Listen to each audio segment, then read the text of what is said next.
नमस्कार विद्यार्थियों। आज हम बीए पार्ट सेकंड के फर्स्ट पेपर भारतीय राज्य व्यवस्था में भारतीय संविधान में संशोधन की प्रक्रिया का अध्ययन करेंगे। भारतीय संविधान में संशोधन की प्रक्रिया आर्टिकल 368 में 368 में वर्णित है, जो कि भारत के संविधान के भाग 20 का भाग है। और इसके अनुसार आर्टिकल 368 के अनुसार भारतीय संविधान में संशोधन 3 प्रकार से हो सकता है।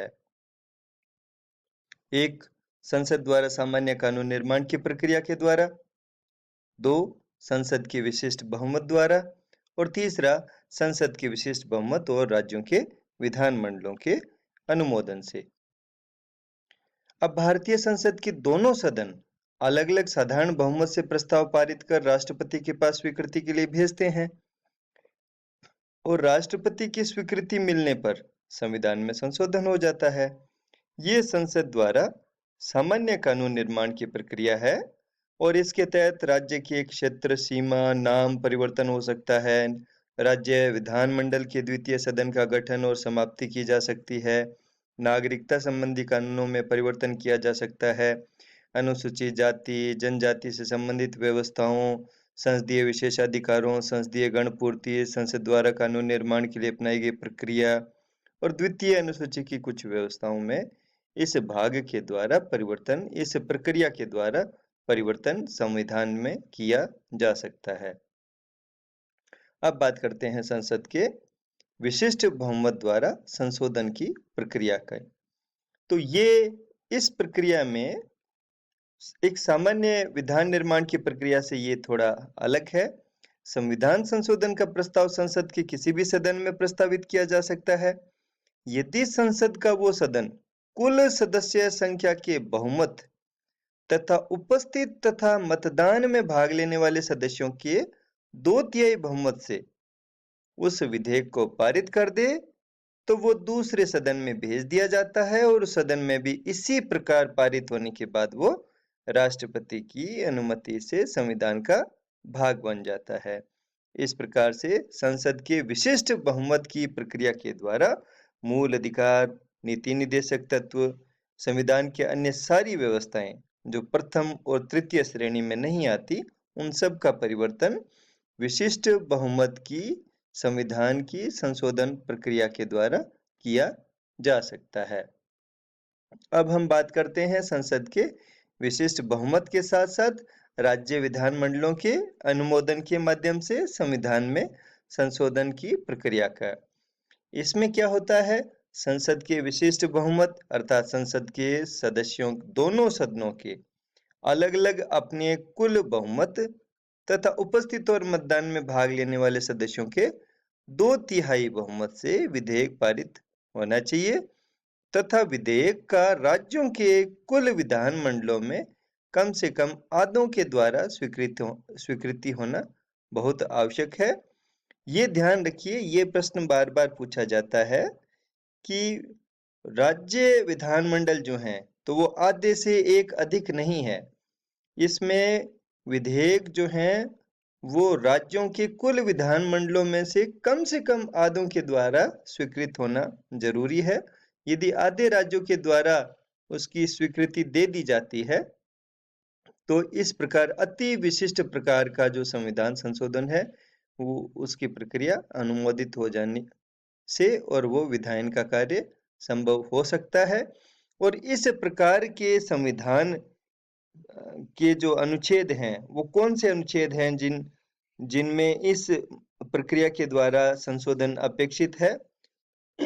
तो इसमें राष्ट्रपति का निर्वाचन अनुच्छेद 54, अनुच्छेद 55 में राष्ट्रपति के निर्वाचन की पद्धति, अनुच्छेद 73 में संघ की कार्यपालिका शक्तियों का विस्तार, अनुच्छेद 162 में दिया गया राज्य की कार्यपालिका शक्ति का विस्तार, अनुच्छेद 241 में संघीय क्षेत्रों के लिए उच्च न्यायालय संबंधी अनुच्छेद, और संविधान के भाग 5 के अध्याय 4 में संघीय न्यायपालिका में यदि कोई परिवर्तन करना हो, या अध्याय 5 में जो भाग 6 है उसके अध्याय 5 में जो स्टेट्स हैं उनमें हाई कोर्ट से रिलेटेड कोई मैटर हो, उनकी शक्तियों के बारे में हो, या भाग जो 11 है उसके अध्याय 1 में संघ और राज्यों में विधायी संबंधों के बारे में कोई कानून निर्माण का प्रश्न हो, या 7वीं अनुसूची में कोई भी सूची में परिवर्तन करना हो, या संसद में राज्यों के प्रतिनिधित्व को लेकर कोई परिवर्तन करना हो, या